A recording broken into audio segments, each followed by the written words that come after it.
बिस्मिल्लाहिर्रहमानिर्रहीम। अस्सलाम वालेकुम। एहसान गोट फार्म, डिस्ट्रिक्ट बखर, हैदराबाद थल। आज मैं एक बकरी की हिस्ट्री आपके सामने रखने लगा हूँ। ये मैंने पिछले साल एक साइनन गोट है, साइनन बकरी है, ये मैंने ख़रीदी थी।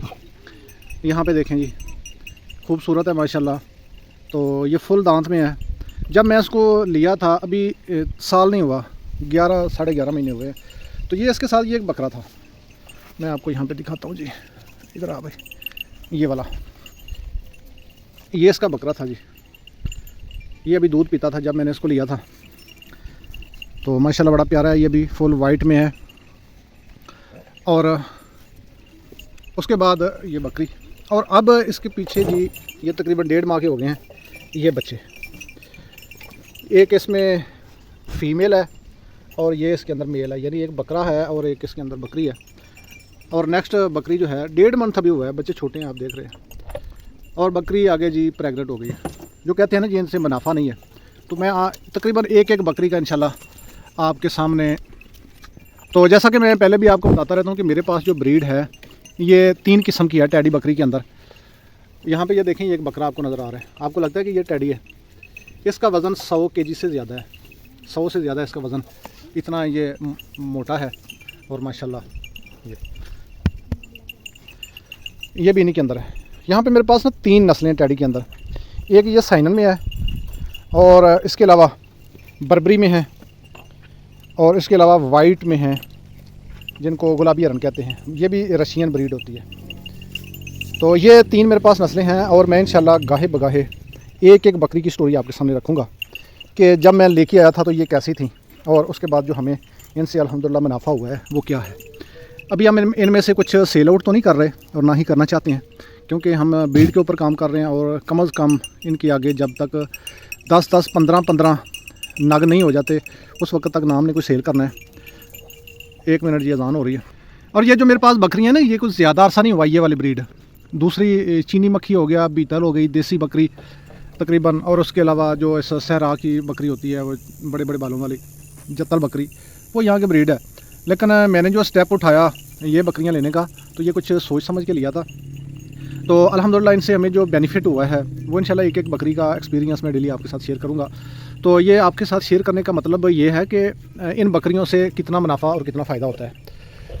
और ये मुनाफा क्यों इतना हो रहा है, ये इसलिए हो रहा है, यहाँ पे आप देख रहे हैं ये जो देसी तरीके से मैंने इनका ये जो फार्म बनाया है, साथ बांस लगाया है, लकड़ियों का बनाया है, और उसके बाद लोहे की तार वगैरह इसके अंदर ये लगाई है। बाकी उसके अलावा फीड का भी इतना ख़र्चा नहीं है ज़्यादा। मेरे जानवर जो हैं ये चराई पे रहते हैं और अल्हम्दुलिल्लाह सेहतमंद हैं। और यहाँ पे मैं आपको इनका जी कमरा दिखाऊं, ये जी इनका कमरा है, ये जो हमने बनाया था पिछले साल से, साल नहीं अभी हुआ, तो ये सर्दियों से पहले बनाया था। और बाकी उसके अलावा जो हमारा इलाका है ये है जी इलाका सहरा, इसके अंदर ये चरती हैं टीलों के ऊपर। और उसके अलावा कुछ नीचे इलाके होते हैं, जैसा कि वो दूर आपको नीचे ज़मीन नज़र आ रही है, ये होती है जिसके अंदर पानी लगता है। और उसके अलावा ये दरख्त होते हैं, ये है जंड। जंड बकरी की बड़ी अहम खुराक है जिसकी लांगी उतारते हैं। और उसके अलावा ये बेरी होती है। बाकी उसके अलावा ये जाट दूसरे लगाए हुए हैं हमने, जो बकरियों के खाने के काम आते हैं, नमकीन भी होते हैं, नमकियात भी पूरे करते हैं। बाकी उसके अलावा काफ़ी दरख्त बेरी के यहाँ पे मौजूद हैं। और बिल्कुल जो है ना सादा तरीके के साथ हमने ये काम अल्हम्दुलिल्लाह ये बनाया हुआ है। यहाँ पे देखें ये इनका नमक है, इसको ये लगे रहते हैं, तो हमें नमक इनके मुँह में देने की ज़रूरत नहीं होती, ये इसको खुद ही ज़ुबान से चाटते हैं, तो ये यहाँ पर लगा होता है। तो सिर्फ ये है कि हमारा जो ख़र्चा है ना, अखराजात हैं वो तकरीबन ज़ीरो हैं। क्या हुआ कि कोई 1 एकड़ हमने, कोई आधा एकड़ इनके वो ग्वारा और उसके बाद जैंतर, बाजरा, घास वगैरह वो अगर लगा दी, तो बीज के पे भी इतना ख़र्चा कौन सा आता है, 1000-2000 में वो लगाए। बाकी उसके अलावा पानी के अखराजात होते हैं, तो पानी भी सोलर पे है, धूप से पानी आता है अल्हम्दुलिल्लाह। तो उसके ऊपर ये सारा कुछ हमने बनाया हुआ है। तो मतलब बात करने का आपको यह है कि अगर हमने गोट फार्म से सर फ़ायदा उठाना है ना, तो उससे अपना ख़र्चा ज़ीरो कर लें। ख़र्चा ज़ीरो करने के बाद 2 साल उसके ऊपर मेहनत करें।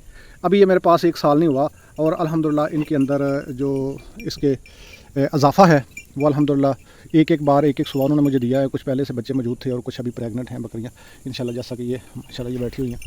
तो अभी 18 से 20 बकरियाँ जो हैं वो प्रेग्नेंट हैं इंशाल्लाह। जैसे ही अगले 3-4 मंथ के अंदर ये होता है अक्टूबर नवंबर में इन्होंने अल्हम्दुलिल्लाह बच्चे देने हैं, तो यही 3 से 4 गुना ज़्यादा हो जाएंगे। तो वीडियो लंबी हो रही है, मैं ज़्यादा वीडियो लंबी भी नहीं करना चाहता ताकि आपको देखने में आसानी रहे। तो जो मेरी आज की स्टोरी थी वो थी इस साइनन गोट के ऊपर, जो मैं आपको दिखा रहा था कि ये एक लेके आया था, ये इसके साथ उस वक्त ये बकरा था और अब ये अल्हम्दुलिल्लाह 4 हो चुके हैं, 2 इसके बच्चे हैं। तो जब दोबारा इसने बच्चे देने हैं तो उस वक्त तक वो जिसके साथ फ़ीमेल छोटी है वो भी इंशाल्लाह अल्लाह इसकी ज़िंदगी रखे। बाकी ये सांस वाला, जान वाला, रूह वाला माल होता है, अल्लाह इसको अगर सलामत रखे तो इससे मुनाफा बहुत होता है। तो हमारे बुज़ुर्ग हमें कहा करते थे कि बेटा ये समझें कि ये आपका हबीब बैंक है, ये जो बकरी होती है ना ये आपका हबीब बैंक है, जब चाहें उसमें से आप निकालें, एक आध जानवर बेचें और अपनी उसमें से ज़रूरत पूरी करें। तो बड़े जानवरों के ऊपर बड़े ख़र्चे भी आते हैं, तो फिर उनसे फ़ायदा भी इतना नहीं होता, यानी उसके ऊपर तो मेहनत बहुत ज़्यादा होती है। तो इनके ऊपर अल्हम्दुलिल्लाह मेहनत इतनी ज़्यादा नहीं है, सिर्फ ख्याल इनका करना पड़ता है। तो यानी नज़र इनके अंदर होनी चाहिए, इनके अंदर आपका रहन सहन होना चाहिए, आपको इनकी एक एक बात, मतलब यह है कि इनकी ज़ुबान समझ आनी चाहिए कि ये जानवर क्या मुझसे मांग रहा है, इसकी क्या ज़रूरत है, क्या तलब है। तो बाकी इंशाल्लाह मेरे पास जो जितनी भी बकरी है, मैं एक एक बकरी की स्टोरी, कामयाबी का राज वो आपके साथ शेयर करता रहूँगा। बाकी उसके अलावा इनको हमने वैक्सीन कौन सी करवाते हैं और किस मौसम में करवाते हैं और किस बीमारी के ऊपर हम इनको क्या देते हैं, तो इंशाल्लाह मिलते रहेंगे। अगली वीडियो तक मुझे इजाज़त दीजिए। अल्लाह हाफ़िज़।